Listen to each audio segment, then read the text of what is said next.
गायत्री महामंत्र एक बार मेरे साथ दोहराओ। ओम भूर्भुवः स्वः तत्सवितुर्वरेण्यं भर्गो देवस्य धीमहि धियो यो नः प्रचोदयात्। कल मैं एक बात आपको जो कल समझा रहा था वो ये समझा रहा था कि श्रद्धा के अंदर कोई तर्क नहीं है। जहां तर्क पैदा हो गया वहां श्रद्धा ही नहीं है। श्रद्धा में समर्पण है। जहां समर्पण है वहीं श्रद्धा है। जहां श्रद्धा है वहां तर्क ही नहीं है। बहुत अच्छे से कहूंगा, जीवन के विकास की अगर कोई अंतिम सीढ़ी है तो वो श्रद्धा है। वो श्रद्धा है। श्रद्धा में समर्पण है। और कैसा समर्पण है? माता पिता और संतान के जैसा समर्पण है। भक्त और भगवान के जैसा समर्पण है। मैंने कल आपसे एक बात कही थी, मेरा मकान, मेरी दुकान, मेरी नौकरी, मेरा खेत, मेरा बैल, मेरा घर, इनके बीच में भी तो कुछ लगा हुआ है। आप दूसरे के घर को अपना नहीं कहते। अगर किसी अपने का घर भी है, अपने का घर भी है, तो वो प्यार, वो लगाव नहीं होता जो अपने साथ होता है। मैं आपसे एक बात कहूं, बाप और बेटे का घर है। बाप अपने घर को जितना लगाव करेगा उतना बेटे को नहीं करेगा। वहां भी भेद पैदा हो जाएगा। भेद पैदा हो जाएगा। किसके कारण? लगाव के कारण, समर्पण के कारण। क्यों कारण? क्योंकि उसमें अपनी निजी जो उसकी अपनी कमाई है, वो निजी कमाई उसके अंदर लगी हुई है। इसलिए जिसमें उसका अपना आपा लगा हुआ है उसको वो ज्यादा प्रेम करेगा और वहीं पर श्रद्धा होगी। मैंने अभी आपसे कहा कि विकास की जो अंतिम अवस्था है वो श्रद्धा है। श्रद्धा है। मैं एक बात कहना चाहूंगा, तर्क वहीं पर पैदा होता है। कहां पर पैदा होता है? इस दुनिया में सच्चाई है, परंतु जहां सत्य की काट होती है वहीं पर असत्य पैदा होता है। मैं फिर से कह रहा हूं, ईश्वरीय गुण हम सबके अंदर हैं। जिनको आत्मिक गुण कहते हैं वो सबके अंदर हैं। परंतु अपने दुर्गुणों को देख लीजिए। आपको गुणों को देखने की जरूरत नहीं है। जरूरत किसकी है? अपने दुर्गुणों को देख लीजिए। श्रद्धा अपने आप पैदा हो जाएगी। अगर आपने अपने दोषों को, अगर आपने अपने दोषों को निवारण कर दिया तो श्रद्धा अपने आप पैदा होती हुई चली जाएगी। उसको पैदा नहीं करना पड़ेगा, क्योंकि वो अलग से नहीं आती कहीं से, अलग से कहीं से नहीं आती। आपके अंदर ही है। आपके अंदर ही है। मैं यहां कहूंगा, बुराई, पाप, कमजोरी कहिए, जो आप जो कुछ भी करते हैं वो बाहर से आता है, परंतु अंदर से जो आता है वो गुण आता है, आत्मिक गुण आता है। इसलिए जो मैंने कहा तर्क और वितर्क हम करते हैं, आवश्यकता उस तर्क और वितर्क से बाहर निकलने की है, कहिए उसको बाहर निकालने की है। अगर आप समझिए, मैंने अभी 2 दिन से 3 दिन से जो मैं आपको समझाता जा रहा हूं, मैंने कहा हर रिश्ता आपकी चुनौती है, आपकी चुनौती है। और वो चुनौती क्या है, वो कष्ट क्या है? कुछ नहीं है और कुछ नहीं है, एक ही चीज है, जो हमारे बीच में खामियां आ गई, कमियां आ गई, वो ही हमारी चुनौती है। सच को देखना, अगर ये कमियां मिट गई। मैं एक बिटिया मेरे से बात कर रही थी और वो मुझे कह रही थी, स्त्री को हर कदम पर दबाया जाता है, स्त्री को हर कदम पर दबाया जाता है। काश सत्य में जाकर के उसको सपोर्ट किया गया होता। मैंने एक प्रवचन में पीछे इस बात को, जब दाम्पत्य जीवन को समझा रहा था, तो इस बात में मैंने समझाया था कि औरत का जन्म तो सपोर्ट करने के लिए, सहायता करने के लिए ही है, समर्पण करने के लिए ही है, ईश्वरीय प्रदत्त है। अगर वो कठोर हुई है, हट्टी हुई है, जिद्दी हुई है, तो और किसी कारण से नहीं, एक ही कारण से कि उसको दबाया जाता है, दबाया जाता है। मैं भी आपसे ये कह रहा हूं, जैसे मैंने औरत की बात कही, ऐसे ही मैं आत्मा की बात कह रहा हूं, आत्मा की बात कह रहा हूं। ये मन हर स्तर पर, हर स्टेप पर, हर कदम पर अपनी अंतरात्मा को दबाता है, अंतरात्मा को दबाता है और अपनी हट चलाता है, अपनी हट धर्मी चलाता है। उसी के कारण वो श्रद्धा नहीं रह गई। मैं फिर से कह रहा हूं, मन में होता है विचार, मन में होता है विचार, और आत्मा में, आत्मा नहीं, अंतःकरण, हृदय, उसमें होता है सत्य, और उसी में पैदा होती है श्रद्धा। याद रखना, सत्य का ही दूसरा रूप विवेक है, सत्य का ही दूसरा रूप विवेक है। यानी कि क्या कह दूं, सत्य में से ही पैदा होता है, उसको विवेक कहते हैं। अगर ब्रह्मजाल को, अगर तर्क को कोई काटेगा, मेरे तर्क को कोई काटेगा, तो मेरा विवेक ही उस तर्क को काटेगा। वरना जान लेना, आप कुछ भी करते रहना, कितनी ही साधनाएं करते रहना, जब तक विवेक नाम की चीज आपके अंदर पैदा नहीं होगी, तब तक आप तर्क को काट नहीं सकते और उस श्रद्धा को पैदा नहीं कर सकते। विवेक क्या है? वो सत्य है, जो आत्मा का सत्य है, उसी को विवेक कहते हैं। बात बड़ी उलझी हुई है, किसी को सरलता से समझ नहीं आती है। अगर इसको समझना है तो और कोई तरीका नहीं है, केवल एक ही तरीका है कि हम सत्य को माने, हम सत्य को माने। जैसे ही सत्य को मानना हम शुरू कर देंगे, उसी अनुपात में हमारे अंदर विवेक पैदा होता चला जाएगा। मकड़ी के जाले की तरह से, जिस तरह से ये अंधश्रद्धा कहिए या बुराइयां कहिए हमसे लिपटी हुई हैं, ये उसी क्रम में हमसे हटती हुई चली जाएंगी। ये जो जाल हैं, ये जो माया के जाल हैं, ये कटते हुए चले जाएंगे। मैंने अभी कहा था कि श्रद्धा वो अंतिम सीढ़ी है, जब वो श्रद्धा जगने लग जाती है। यहां मैं दूसरी बात कह दूं, आप धरती में कितनी ही उपजाऊ शक्ति क्यों ना हो, परंतु अगर उसे पानी ना मिले तो उसमें पड़े हुए बीज विकसित नहीं हो सकते।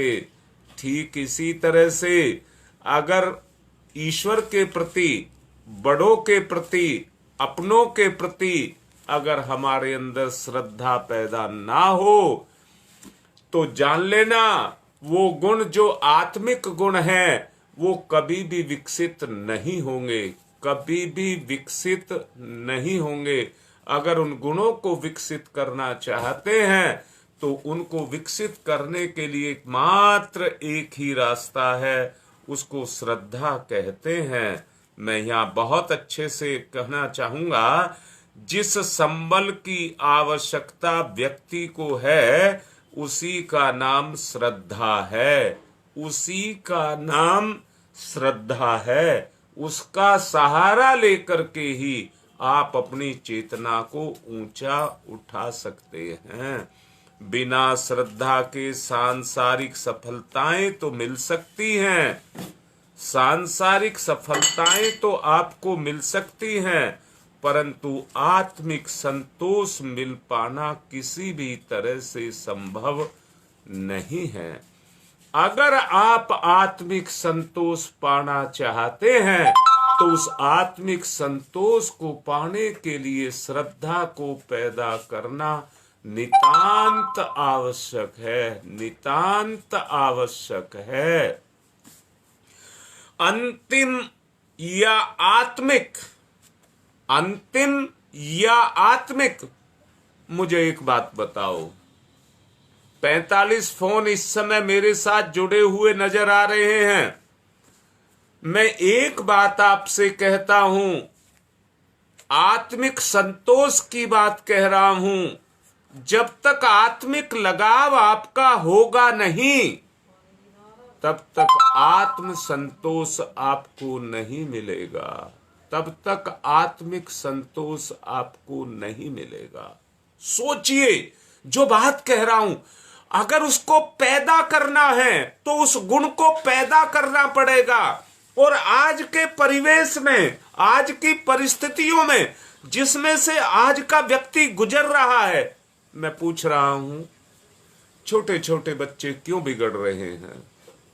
छोटे छोटे बच्चे क्यों बिगड़ रहे हैं? पाप के, बुराइयों के संस्कार आज के वातावरण में घुले हुए हैं। वो अगर जैसे हम जिंदा रहने के लिए सांस लेते हैं तो जिंदा रहते हैं, अगर वो सोच की सांस लेते हैं तो वो पाप उनके अंदर जा रहा है और उनके जीवन में क्रियाशील है, अपने काम को कर रहा है, अपने काम को कर रहा है। मैं यहां फिर से कहूंगा, बच्चे खराब नहीं हैं। अगर उनको वैचारिक भोजन ही उस तरह का मिल रहा है तो बताइए किस तरह से उनका उद्धार होगा।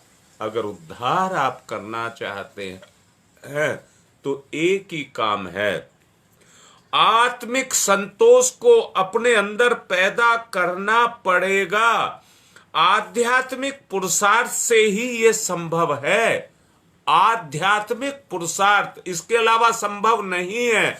और आध्यात्मिक, आध्य कहते हैं अपने आप को और आत्मिक कहते हैं आत्मा को। जब तक उन आत्मिक गुणों को आप नहीं उभारेंगे तब तक वो संतोष आपको नहीं मिलेगा। जान लेना, अध्यात्म का मूल प्राण श्रद्धा के अंदर सन्निहित है। मूल प्राण श्रद्धा है। जैसे मैंने कहा, बीज बगैर पानी के उग नहीं सकता, ऐसे ही बगैर श्रद्धा के आपका वो तत्व जागृत नहीं हो सकता। मात्र लौकिक ही नहीं वरन पारलौकिक जीवन में भी सुख और संतोष का आधार श्रद्धा से ही बनता है, श्रद्धा से ही बनता है। मैं तो कहता हूं, आप माँ गायत्री को लगाव करते हैं, कितना लगाव करते हैं? जितनी श्रद्धा आपकी माँ गायत्री के प्रति है। आप अपने गुरु को लगाव करते हैं तो वो भी श्रद्धा पर टिका है। आप अपने बच्चों को लगाव करते हैं तो वो भी श्रद्धा पर ही टिका है। ये सब चीजें, जो रिश्ते हैं, वो श्रद्धा पर ही टिके हुए हैं। मैं निवेदन करूंगा, श्रद्धा होने पर मृत्यु मात्र एक उत्सव बन जाती है, क्योंकि फिर कुछ खोता नहीं है। मैं यहां फिर से बोलना चाहूंगा, संसार में मौत से इसलिए डर लगता है कि दुख देती है और जो कुछ भी पास में है सबको छीन लेती है, सबको छीन लेती है। ईमानदारी से देखना, मैंने कहा है अगर माता पिता अपने बच्चे को लगाव करते हैं तो ये उनकी श्रद्धा है। अपनी मेहनत की कमाई बड़े ही प्रेम के साथ अपने बच्चे को देते जाते हैं। वो मांगता भी ना, अगर वो मांगे भी ना तो भी माँ बाप दिए बगैर, मैं फिर से कह रहा हूं, माँ की तो स्थिति ही ये है, अगर उसका बच्चा भोजन ना करे तो वो स्वयं भोजन नहीं कर सकती, भोजन नहीं कर सकती। पहले वो अपने बच्चे को देती है, फिर स्वयं लेती है। ये किसके कारण है? श्रद्धा के ही कारण।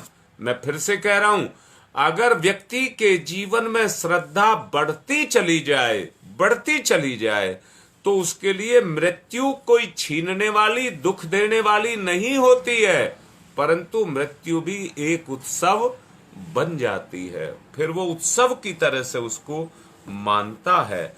लौकिक और पारलौकिक जीवन की यात्रा, यहां मैं कहूंगा लौकिक तो आप देख ही रहे हैं, परंतु पारलौकिक जीवन की यात्रा अपने ईष्ट, जैसा मैंने कहा गुरु और गायत्री के बारे में भी आपसे कहा, अगर उनके उनसे मिलने की, मैं शरीर नहीं कह रहा हूं, शरीर से मिलने की बात नहीं कह रहा हूं, आत्मिक बात कर रहा हूं। अगर मिलने की प्रक्रिया शुरू होगी तो वो केवल एक ही चीज के आधार पर होगी, उसी को श्रद्धा कहते हैं। बीज की शक्ति और भूमि की शक्ति को जोड़ने वाला जल है।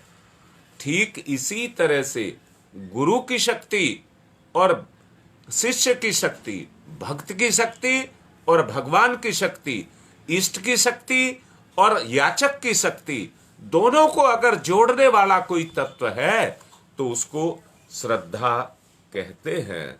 मैं फिर से समझा रहा हूं, श्रद्धा का होना अंतःकरण को एक ऐसे आनंद से भर देता है जिसकी कोई तुलना सांसारिक सुख से संभव नहीं हो सकती, सांसारिक सुख से संभव नहीं हो सकती। पिछले एक प्रवचन में मैंने आपको समझाया था, सारे के सारे रिश्ते ईश्वर से, गायत्री से पैदा होते हैं, परंतु गुरु उसका एक साकार रूप होता है।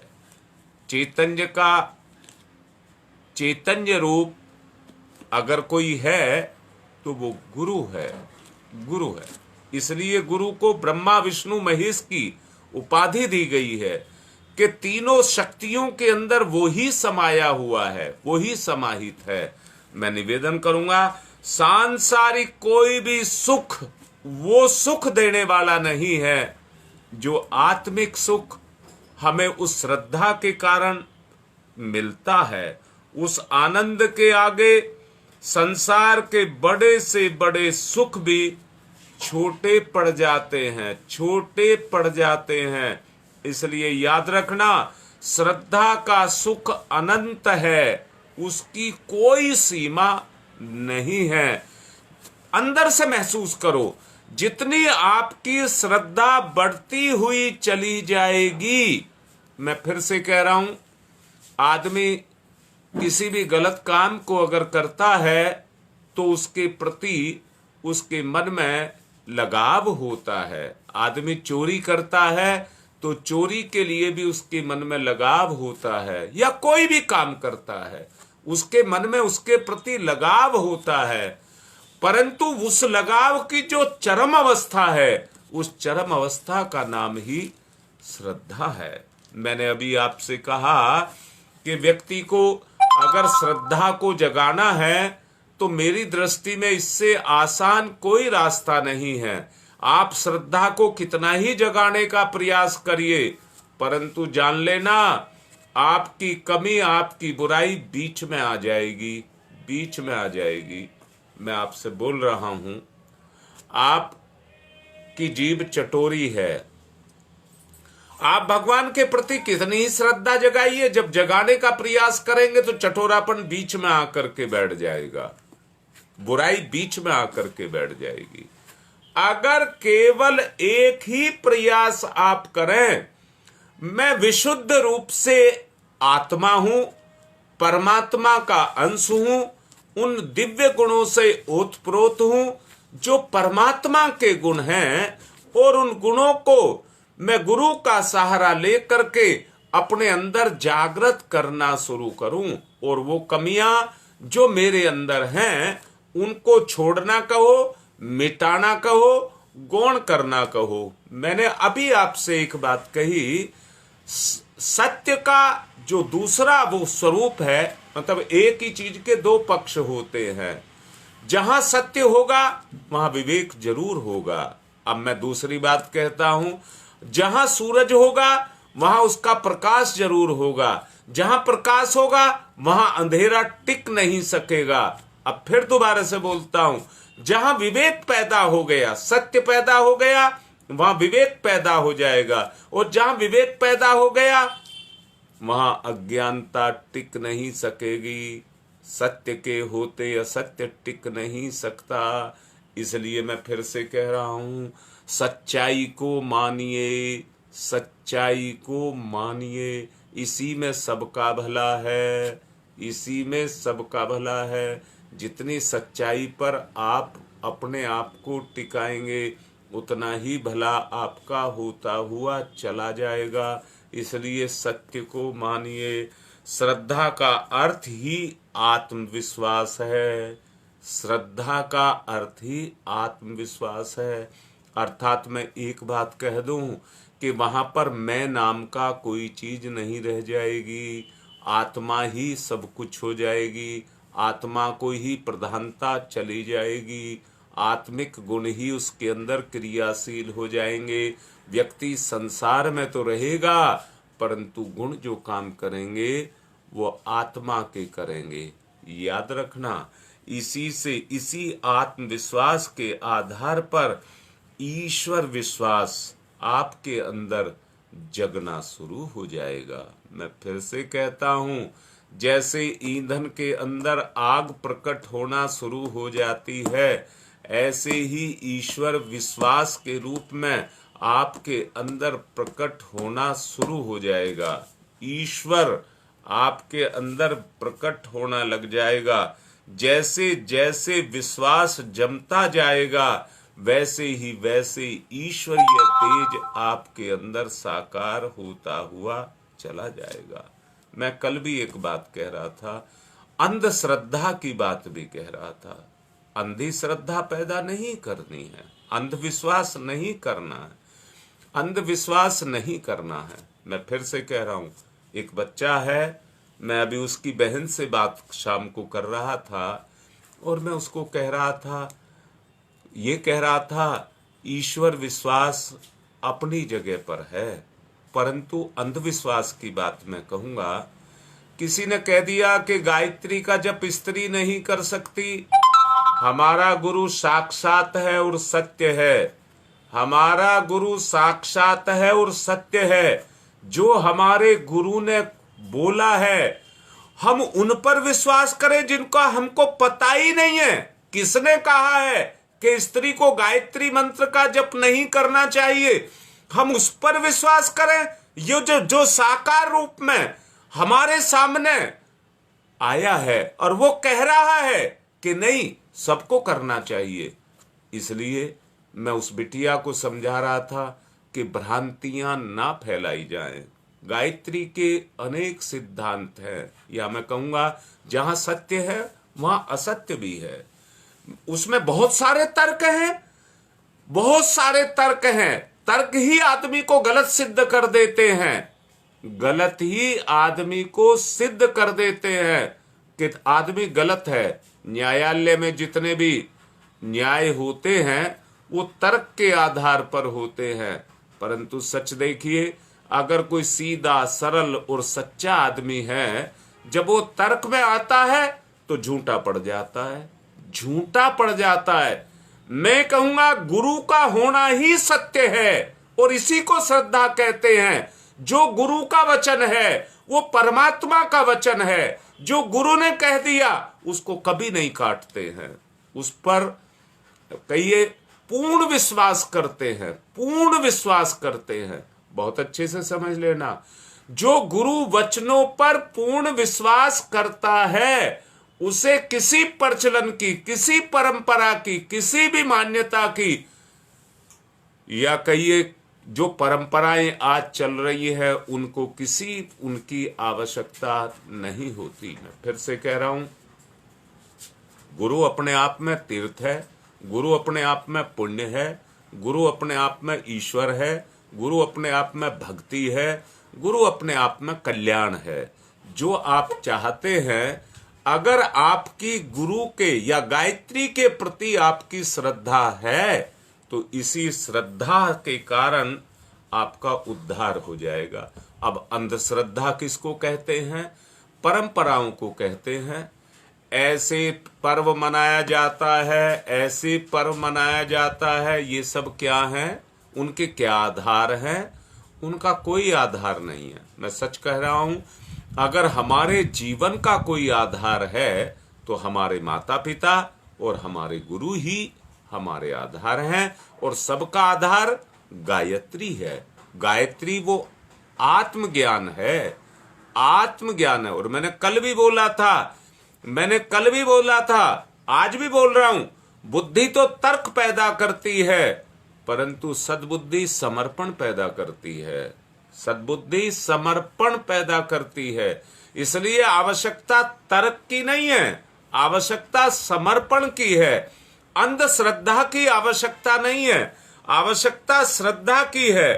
अंधविश्वास अगर आपको पैदा हो गया तो आपके सामने अंधेरा पैदा कर देगा और असत्य आकर के खड़ा हो जाएगा। जैसे मैंने अभी कहा, अगर आपके जीवन में सत्य आ गया तो विवेक जग जाएगा, और विवेक जग गया तो अंधकार चला जाएगा। मैं फिर से बोल रहा हूं, मैं इस अंधकार की बात नहीं कर रहा हूं जो संसारिक अंधकार है, अंदर के अंधकार की बात, अज्ञानता के अंधकार की बात दूर करने की बात कर रहा हूं।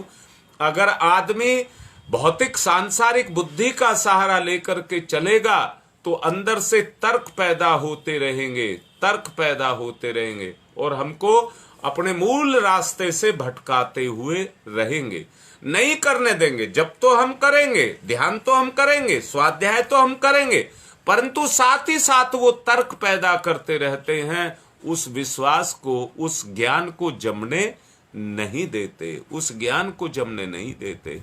जैसे जैसे आपकी श्रद्धा अपने गुरु, अपने इष्ट के प्रति जमती चली जाएगी, वैसे ही वैसे आत्मज्ञान, जैसे मैंने कहा सूरज के उदय होने से प्रकाश पैदा हो जाता है, ऐसे ही मैं आपसे कह रहा हूं, जैसे जैसे आपका सद्बुद्धि जगने लग जाएगी, वैसे ही वैसे आपका आत्मज्ञान खुलने लग जाएगा, आत्मज्ञान खुलने लग जाएगा। जितने साल के आप हो गए, इतने सालों से आप पर्वों को मना रहे हैं, कितने सालों से आप पूजा पाठ कर रहे हैं, कितने सालों से आप अनुष्ठान कर रहे हैं, परंतु शायद कुछ खर्च कर लेते हैं, धन दौलत को कह रहा हूं, कुछ खर्च कर लेते हैं, पाते नहीं हैं, पाते नहीं हैं, क्योंकि जैसे थे वैसे ही, क्योंकि कर्म की केवल औपचारिकता पूरी हुई है। जिसको सत्कर्म कहते हैं वो सत्कर्म नहीं हुआ। श्रद्धा कभी भी, याद रखना, श्रद्धा कभी भी अपने विवेक को त्यागने की प्रेरणा नहीं दे सकती, अपने विवेक को त्यागने की प्रेरणा नहीं दे सकती। श्रद्धा जैसे जैसे बढ़ती जाएगी, आपके विवेक में तेज उतना ही पैदा होता हुआ चला जाएगा, उतना ही विवेक तेज पैदा हो जाएगा। जबकि अंधश्रद्धा प्रतीकों में उलझ करके बैठ जाती है। अंधश्रद्धा कहा है मैंने, प्रतीकों में उलझ करके बैठ जाती है। भगवान राम की मूर्ति लगा ली और पूजते रहो सारी जिंदगी। द्वार पर मंदिर बनवा लिया, भगवान की मूर्ति लगा ली, पूजते रहिए सारी जिंदगी। बस एक औपचारिकता कर्म की पूरी होगी। अगर श्रद्धा पैदा नहीं हुई, मैं कहता हूं राम को पूजने वाला, राम को मूर्ति को पूजने की आवश्यकता नहीं है। राम के बताए गए आदर्शों पर, या ये कह दूं जिन आदर्शों को राम ने माना, आप उनको मान लीजिए, उनके प्रति अपनी श्रद्धा को पैदा करिए, राम के प्रति अपनी श्रद्धा को पैदा करिए। क्या पैदा करिए कि जो मेरा राम कहता है उसको मैं मानूंगा, मेरा राम मुझसे जो कहता है मैं उसको मानूंगा।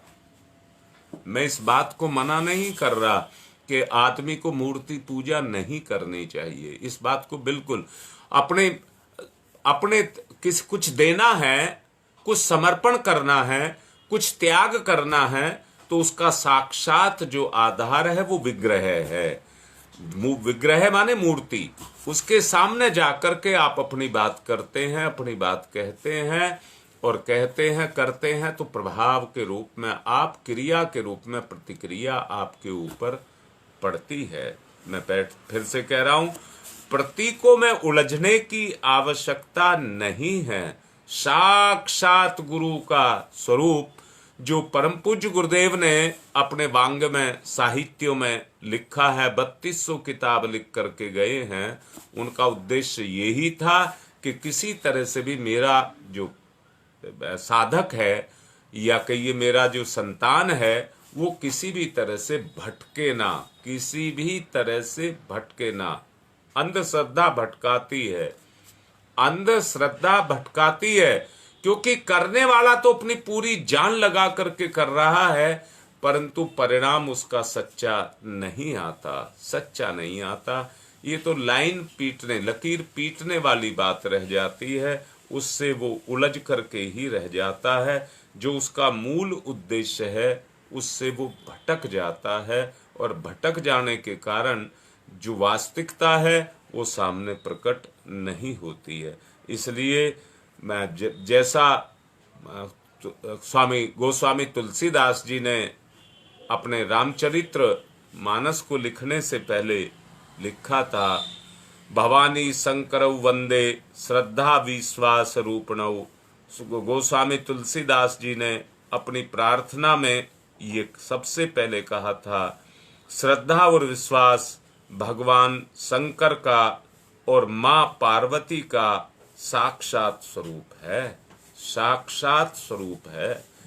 वो एक ही बात, श्रद्धा जहां पैदा हो जाएगी वहां पर एक ही चीज काम करेगी, और वो कौन सी चीज काम करेगी? ये दुष्प्रवृत्तियों के उन्मूलन का कार्य भगवान शिव करते हैं, भगवान शिव करते हैं, दुष्प्रवृत्तियों को मिटाने का काम करते हैं। तो वहीं सत्प्रवृत्तियों के संवर्धन का कार्य मां पार्वती करती है, सत्प्रवृत्तियों को विकसित करने का कार्य मां पार्वती करती है। समझ लेना, जब ये कार्य आरंभ हो जाएंगे तो निश्चित रूप से वो श्रद्धा आपके जीवन में पैदा हो जाएगी। आवश्यकता किस बात की है? भवानी और शंकर के प्रति उस श्रद्धा को पैदा करना, यही हमारा दायित्व है। दुष्प्रवृत्तियों के उन्मूलन करने के लिए हमको उस प्रयास को करना पड़ेगा। अगर दुष्प्रवृत्तियों का उन्मूलन हम करते चले जाएंगे तो सत्प्रवृत्तियां अपने आप सक्रिय होती हुई चली जाएंगी, उनको आपको सक्रिय नहीं करना पड़ेगा। मैं फिर से कहूंगा, भगवान ने आपको कमियां बुराइयां नहीं दी हैं, ये तो हमने ली है, ये तो हमने ली है। और किससे ली है? बुद्धि से ली है। बुद्धि से क्यों ली है? तर्क करती है, मेहनत करके कमा करके क्यों खाया जाए जब फ्री में मिल जाता है? जब फ्री में मिल जाता है तो मेहनत क्यों की जाए? आदमी अपने सुख को पाने के लिए जो शॉर्टकट ढूंढता है, उसके कारण व्यक्ति अनाचार पापाचार करता हुआ चला जाता है। मैं फिर से कहूंगा, जो हमारा अधिकार क्षेत्र नहीं है, जो हमारा कर्म क्षेत्र नहीं है, जहां पर हम मर्यादाओं का उल्लंघन करते हैं, वहीं पर बुराइयां हमारे जीवन में प्रवेश करने लग जाती हैं। एक कार्य श्रद्धा से संभव है तो दूसरा कार्य विश्वास से संभव है। इन्हीं के ऊपर टिका हुआ है। मैं फिर से कह रहा हूं, जो कार्य श्रद्धा से संभव है और दूसरा कार्य विश्वास से संभव है, इसी को भवानी शंकर कहते हैं। दोनों का आधार लेकर के जब हम कार्य को करेंगे तो निश्चित रूप से वो पूर्ण होता चला जाएगा। साधना पथ के पथिक के लिए तो श्रद्धा अमृत तुल्य है, अमृत तुल्य है। उसकी उपमा अमृत से की गई है। कर्म प्रारब्धवश जीवन में अच्छी और बुरी परिस्थितियों को लेकर के सदैव निर्मित होते रहते हैं। कर्म जान लेना, हमारा जीवन कर्म पर ही टिका हुआ है। कर्म पर ही हमारा जीवन टिका हुआ है। याद रखना, कोई कुछ नहीं कर रहा है तो भी हो रहा है। अगर कोई कुछ नहीं कर रहा है तो भी हो रहा है। बगैर कर्म के जीव रह ही नहीं सकता। कर्म ही जीवन का आधार है।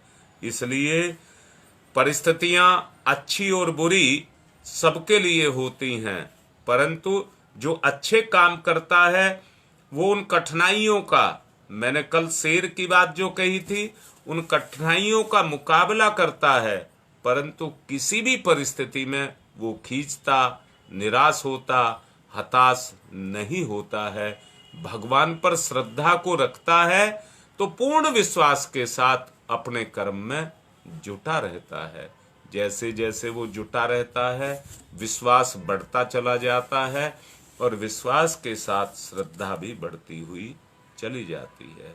परिस्थितियां अच्छी और बुरी होती हैं, परिस्थितियां अच्छी और बुरी होती हैं, परंतु परिस्थिति तो परिस्थिति होती है। बनाने वाले के ऊपर है कि वो परिस्थिति को अच्छा बनाए या बुरा बनाए। ये तो बनाने वाले के ऊपर निर्भर करता है कि वो परिस्थिति का कैसा उपयोग करे।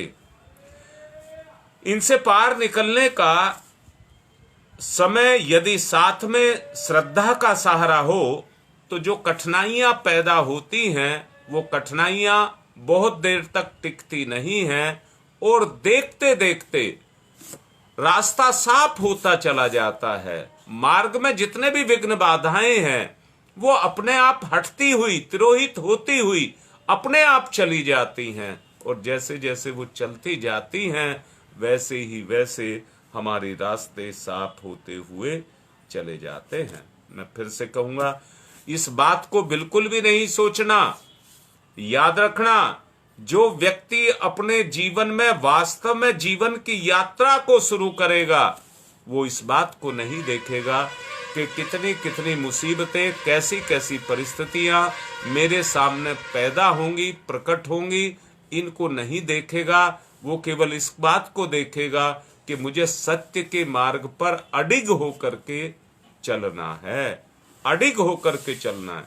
और चल वो ही सकता है जिसमें विवेक पैदा हो जाए, सत्य पैदा हो जाए, जिसको सच्चाई का आभास हो जाए। मैं फिर से कहता हूं, अंधेरे में बहुत सारी चीज रखी हुई होती हैं, दिखाई नहीं देती हैं। ना दिखने के कारण वो उनका उपयोग नहीं कर पाते। जीवन में बहुत सारी परिस्थितियां छुपी हुई हैं, हमको पता नहीं है क्या करना चाहिए और क्या नहीं करना चाहिए। जिसमें विवेक पैदा हो गया उसमें एक सामर्थ्य पैदा होती है कि मुझे क्या करना चाहिए और क्या नहीं करना चाहिए। जहां ये इसी को सत्य कहते हैं, जो करना चाहिए वही सत्य है। और जब उसको करने लग जाता है तो उसको करने लग जाने के कारण उसके जीवन की जो परिस्थितियां, जो कठिनाइयां हैं, वो अंदर की क्षमताएं इतनी मजबूत श्रद्धा के कारण हो जाती है कि जो दुख आते हैं, कष्ट आते हैं, पीड़ाएं आती हैं, जो भी आते हैं, उनको देखते देखते निरस्त करता हुआ अपने जीवन में आगे बढ़ता हुआ चला जाता है। ऐसा एक भी व्यक्ति नहीं है जिसके जीवन में घटनाएं परिस्थितियों के रूप में न छुपी हों। संपूर्ण जीवन ही व्यक्ति का परिस्थितियों से घिरा हुआ है। मैं भी आपसे ये समझा रहा हूं, अगर इन परिस्थितियों से कोई बाहर निकाल सकता है तो श्रद्धा ही बाहर निकाल सकती है। किसान खेत में बीज को बोता है, खरपतवार नहीं बोता है। बीज के तो ला करके किसान अपने घर से उसमें डालता है, परंतु जो कुधान है, जो खरपतवार है, वो उसके साथ अपने आप पैदा हो जाती है। अगर उसको नष्ट करना है, या फिर से समझ लीजिए, अगर खरपतवार फल गई तो बीज गिर जाएगी अपने। खरपतवार अगर फल गई तो बीज गिर जाएगी अपने। एक साधक क्या करता है, जैसे ही कमियां बुराइयां उसके अंदर जगी, वो उनको फलने से पहले, परिणाम देने से पहले ही जड़ निकाल करके बाहर कर देता है। सदा सदा के लिए वो बुरी परिस्थितियां उसके जीवन से बाहर हो जाती हैं और उसका जीवन बिल्कुल साफ सुथरा निर्विघ्न बन जाता है। जब पैदा होने वाली रुकावटों को वो जड़ से उखाड़ करके फेंक देता है तो फिर उसके सामने कोई भी ऐसी परिस्थिति नहीं रह जाती है, वो उनसे पार निकलने लग जाता है। श्रद्धा का सहारा हर कठिनाई में आपका संबल बनेगा। श्रद्धा का सहारा हर कठिनाई में आपको सहारा देगा और कोई आपका सहारा नहीं बनेगा। मैं फिर से कहता हूं, आध्यात्मिक उन्नति की आकांक्षा रखने वालों, मेरे अपनों, मैं आपसे बड़े ही अपनेपन के साथ कह रहा हूं कि श्रद्धा एक प्रकार का ऐसा गुण है जो भीतर से जगता है, पर जगता भीतर से जरूर है। सारा जीवन का काम जो शेष है, जिसको करने के लिए हमने जन्म लिया है, उसे स्वयं पूरा करा लेता है। आप नहीं करते हैं, वो अपने आप उस कार्य को अपने आप पूरा करा लेता है। आत्मिक निवेदन के साथ कह रहा हूं, जो समझाया है उस पर चिंतन करो, प्रेम जगाओ, अपनापन जगाओ, निश्चित रूप से श्रद्धा पैदा होगी। आज की बात को संपन्न कर रहा हूं। ओम शांति ही शांति ही शांति ही।